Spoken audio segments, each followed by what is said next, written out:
Séverine Demandry, je le disais en début d'émission, Cora Sarreguemines, c'est une superficie totale de 20 000 mètres carrés. C'est énorme.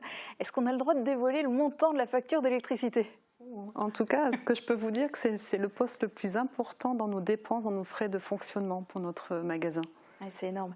Alors, énorme. Pour faire baisser la facture, vous menez de nombreuses actions. On vient de voir dans le reportage le changement de l'éclairage dans la commune de Roulin. Chez vous aussi, on est passé à l'éclairage LED. C'est ça. Nous avons passé alors en 2 temps une première étape, donc en 2020, où on a équipé toute la surface de vente avec un éclairage LED. Puis après, on a élargi au reste du magasin, donc les réserves, les ateliers de production, etc. Donc on peut dire maintenant qu'on est full LED dans notre hypermarché. Et avec du coup aussi l'intensité qui est réglée en fonction de la luminosité naturelle qui arrive, c'est ça? Oui, c'est ça. Donc ça se pilote. Donc c'est un double effet. Hein, donc économie d'énergie et aussi effectivement un pilotage plus précis de l'intensité de l'éclairage dans notre magasin, suivant effectivement l'intensité lumineuse extérieure, mais aussi suivant les horaires d'arrivée des équipes et puis après des clients, etc. Donc ça se pilote vraiment très précisément. Alors ça, c'est essentiellement pour ce qui concerne la surface de vente. Oui. Mais il y a aussi les coulisses et notamment les bureaux. Et dans les bureaux, c'est pas Versailles, c'est ça? C'est ça, c'est pas Versailles ici. Donc c'est une politique de sobriété énergétique que nous avons mis en place depuis 2022 de manière un petit peu ludique avec c'est pas Versailles ici. Ça permet surtout de sensibiliser l'ensemble des équipes à l'importance de la lutte contre le gaspillage d'énergie. Donc voilà, en voyant ce petit logo, c'est pas Versailles ici, ça permet collectivement de lutter contre des dépenses d'énergie inutiles par des gestes simples. Oui, même les petites économies dans les bureaux, c'est toujours bon à prendre. Et puis c'est une mentalité aussi qui s'installe. Alors on va parler des autres actions qui sont menées à Cora face aux augmentations successives de l'électricité. Mais avant de parler des conséquences d'une nouvelle hausse du prix de l'électricité, interrogeons-nous sur son origine. Pourquoi ces augmentations touchent actuellement des particuliers, collectivités et entreprises? Sommes-nous tous concernés par cette nouvelle flambée du prix de l'électricité? Camille Henriot s'est penchée sur la question et nous livre quelques explications illustrées. Vos factures d'électricité continuent de flamber et ça vous inquiète?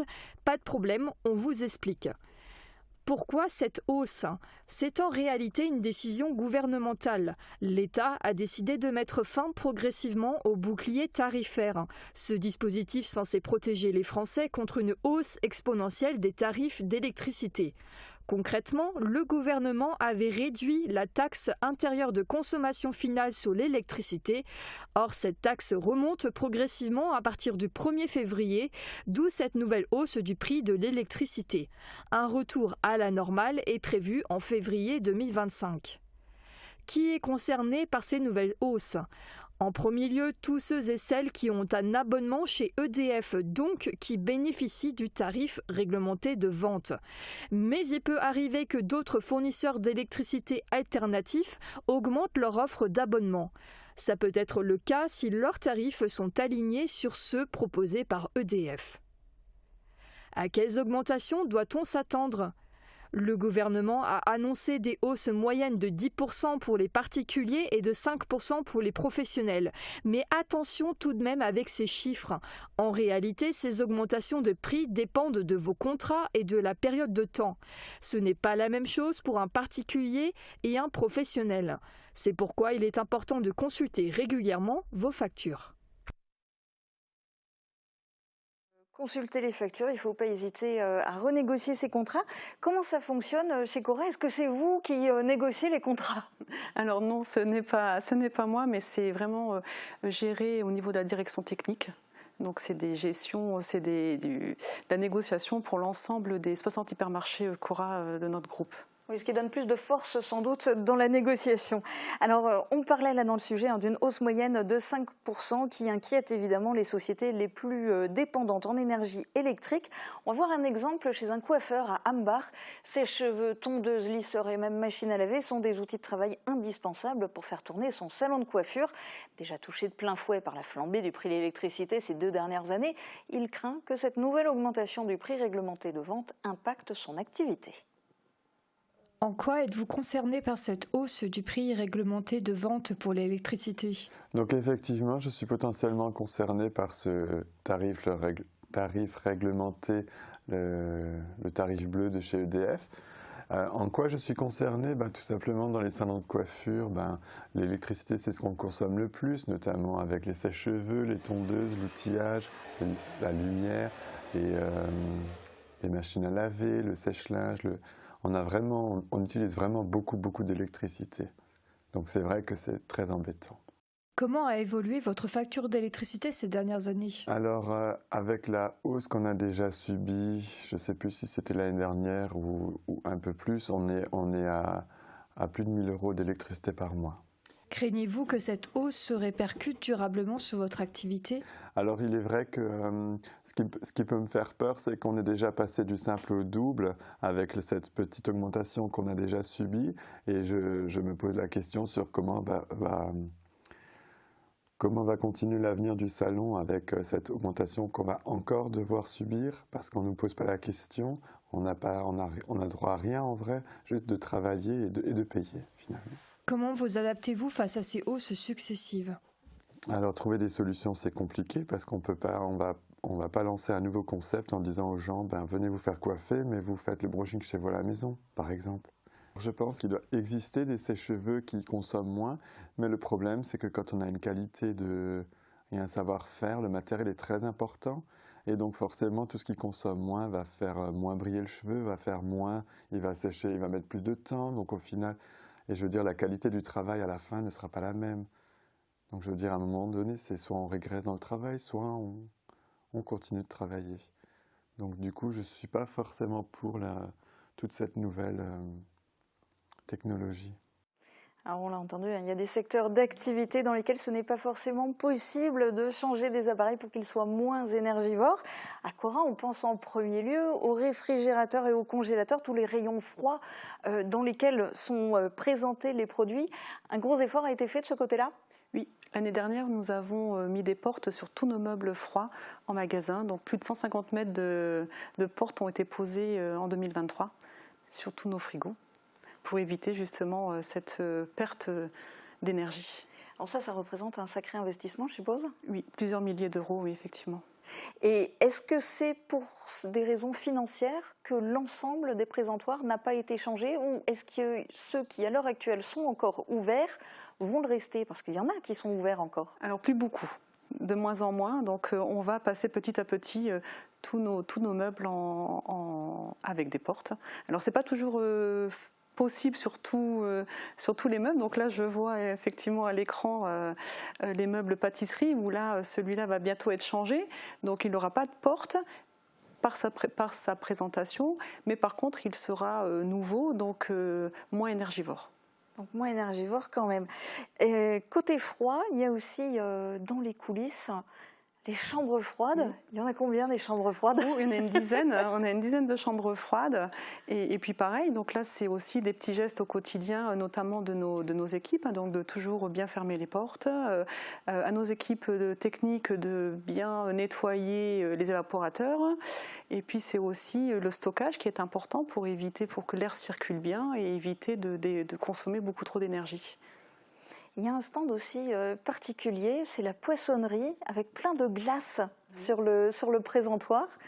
Comment ça fonctionne, ça? Comment on fait pour garder... Parce qu'il est ouvert, ce présentoir. Oui, donc alors c'est un système qui refroidit continuellement et qui maintient une température basse pour éviter que la glace, bien évidemment, ne fonde en cours de journée.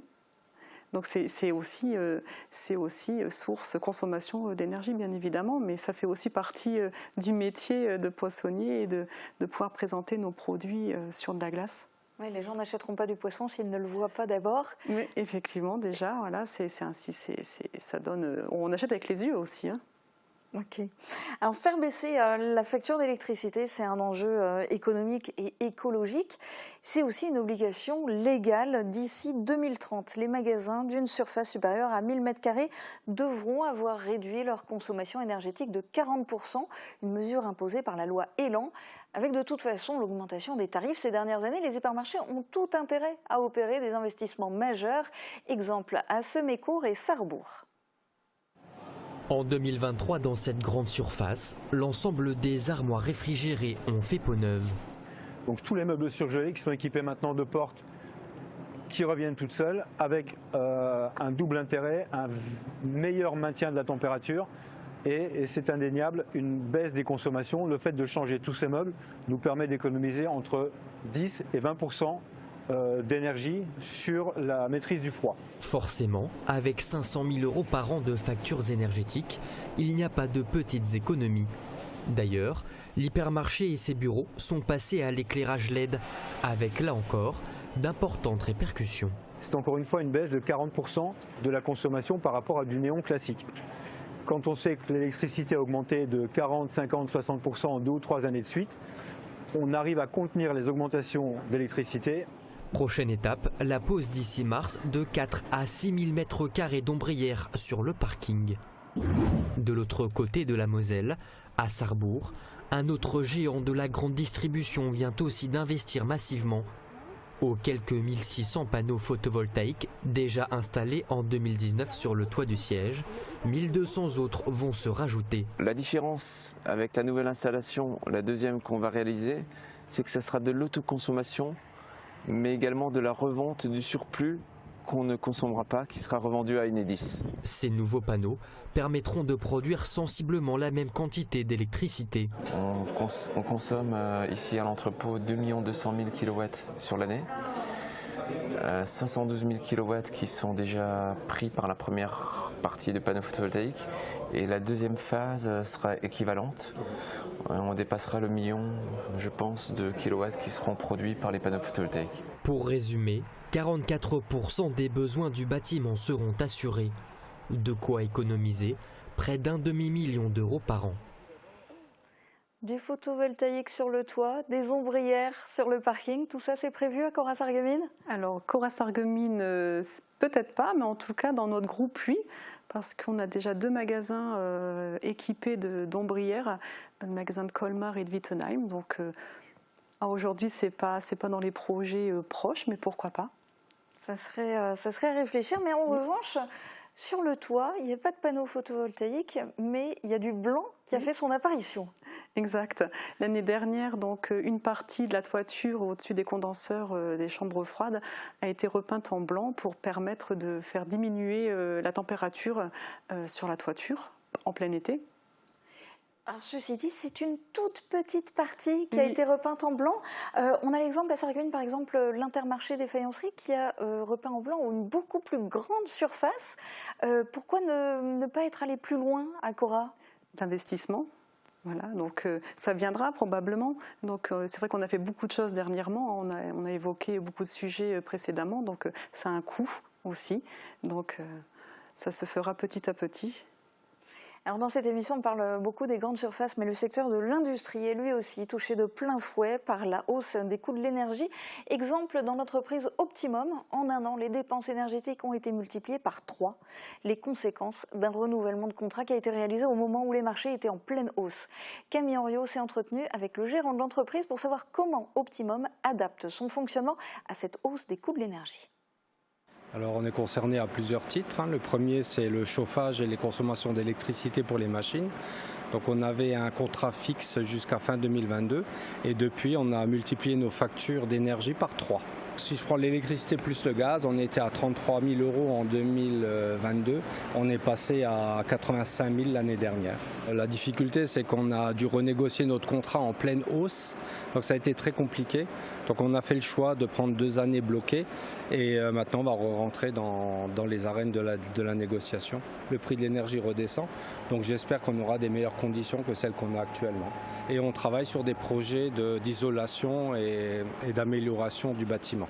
Donc on va passer par un diagnostic avec BPI pour déjà avoir une idée claire de l'état de la situation et ensuite de faire un plan d'amélioration en termes d'isolation, remplacement des fenêtres et réduction du chauffage. Après, c'est aussi une préoccupation pour nous dans le cadre de la conception des machines et pour nos clients parce qu'on va utiliser des technologies qui sont moins énergivores dans la réalisation de nos machines. Bon, en termes de motorisation, on a des motorisations qui sont moins énergivores. On va remplacer le pneumatique par de l'électricité. Donc aussi à des meilleurs rendements. Donc on a plusieurs possibilités. Le problème qu'on rencontre, c'est qu'en général les technologies sont un peu plus chères et qu'on est challengé plutôt sur le prix de la machine que sur le coût du cycle de vie global. Donc ça reste encore des challenges pour nous aussi côté client. Et toujours le challenge du prix, et ça c'est une question que vos clients se posent forcément. À quel point répercutez-vous sur les tarifs de vente tout ce qui relève des hausses de l'énergie, etc. Alors l'objectif justement c'est de ne pas répercuter sur les prix pour nos clients. Hein. Donc tous les autres moyens sont mis en place pour limiter le surcoût de cette électricité. Et puis nous on voit avec tout ce qu'on a mis en place depuis 2018, nous avons quand même au magasin de Sarreguemines diminué notre consommation d'énergie de 23,5% pour l'électricité et 15% pour le gaz. Quand notre groupe, lui, il est à peu près à 30% d'économie d'énergie depuis 2018 et 20% pour le gaz. Donc voilà, donc on essaye de mettre tout en œuvre justement pour ne pas répercuter ces coûts d'énergie pour le consommateur. Et alors ces baisses de consommation, elles sont finalement le fruit de gros investissements. Il y a certains secteurs d'activité qui bénéficient d'aides à l'amélioration énergétique. Dans le Grand Est, c'est le cas pour les entreprises du domaine de la culture. Exemple au Cinéma Forum à Sarreguemines, où l'électricité pèse lourd dans les charges. Alors c'est un poste de dépense de tout temps qui était important puisque ça représente bon an mal an entre 40 à 50 000 € hors taxes. Et puis ensuite, on s'est pris de la crise énergétique comme tout le monde, comme pas mal de collègues artisans, et on est passé quasiment de ce montant-là à plus de 100 000 € hors taxes. Il a fallu réagir très très rapidement parce qu'on ne pouvait d'aucune façon augmenter le prix des billets en concurrence. Donc on a essayé d'optimiser le fonctionnement. On a eu la chance de pouvoir bénéficier d'un plan transition énergie-culture de la région Grand Est, ce qui nous a permis de relamper entièrement en LED l'ensemble de nos salles, mais ce qui nous a également permis de supprimer les projecteurs les plus énergivores qui fonctionnaient encore sur des lampes xénon à 6 kW, et ce qui nous a permis de projeter en laser, ce qui non seulement fait des économies de près de 60 à 70% par rapport à la consommation préalable, mais également un gain qualitatif indéniable. Mais l'énergie, ce n'est pas uniquement l'électricité, puisqu'en même temps que l'électricité a flambé, les autres sources d'énergie, notamment pour le chauffage, ont flambé également. Et on avait anticipé déjà depuis quelques temps, 4-5 ans, le passage au réseau de chaleur de la ville. Et heureusement, ça s'est fait en septembre 2023, à notre plus grand bonheur, puisque là, on a une énergie dont le coût est beaucoup plus linéaire et mieux contrôlé, et on est moins sujet aux aléas du prix du baril, ce qui était le cas auparavant. Alors question à vous aussi, est-ce que vous allez vous raccorder au réseau de chaleur de la ville de Sarreguemines? Est-ce que c'est prévu ça? Non, ce n'est pas prévu. Non? Alors quel est le mode de chauffage à Cora? Alors là, les projets, par contre, ce que je peux vous dire concernant le mode de chauffage et notamment aussi pour réguler les consommations d'énergie, on va passer on va changer notre GTC. Ce qu'on appelle notre GTC, c'est la gestion technique centralisée. Ça va nous permettre vraiment de piloter plus finement toute notre consommation d'énergie en temps réel. Et ça va vraiment être une aide pour pour suivre et réguler notre consommation d'énergie. Et ça, vous avez déjà commencé à l'améliorer parce qu'il y avait même eu besoin de l'intervention d'un hélicoptère pour changer le rooftop, c'est ça? C'est ça, donc c'est ce qui nous permet qui gère la climatisation et le chauffage dans notre magasin. Ok. Alors, en tant que grande surface, parce que là on voyait l'exemple des cinémas forums, mais en tant que grande surface, est-ce que vous pouvez bénéficier d'aide de l'État ou de l'Europe, pourquoi pas, je ne sais pas du tout, pour faire baisser votre consommation d'énergie? Alors bon, ça c'est comme je vous l'ai dit tout à l'heure, hein, c'est plutôt au niveau de la direction technique où ça se gère tous ces sujets. Nous on est les acteurs, on va dire, acteurs majeurs tout de même dans nos magasins. Grâce à tous nos gestes, nous c'est plutôt nos gestes quotidiens finalement qui vont permettre cette baisse de la consommation d'énergie. Et de manière générale, vous voyez comment l'avenir de votre grande surface, de Cora Sarreguemines, qui devrait changer de nom prochainement? Alors ça, on ne sait pas encore si ça va changer de nom, mais pourquoi pas, oui. En tout cas, que ce soit Cora ou Carrefour, nous sommes engagés dans une transition énergétique. Donc c'est un double impact, tous ces investissements, c'est de la durabilité et c'est aussi environnemental parce que ça contribue également, on est engagé dans la démarche RSE, dans notre entreprise et puis notre future entreprise aussi. Et un futur qui concerne, on va le rappeler quand même, ils sont 270 collaborateurs à Sarreguemines, c'est ça? C'est ça, 270 collaborateurs. Eh bien, merci beaucoup d'être venu témoigner Julia. En direct sur Mosaïque Cristal.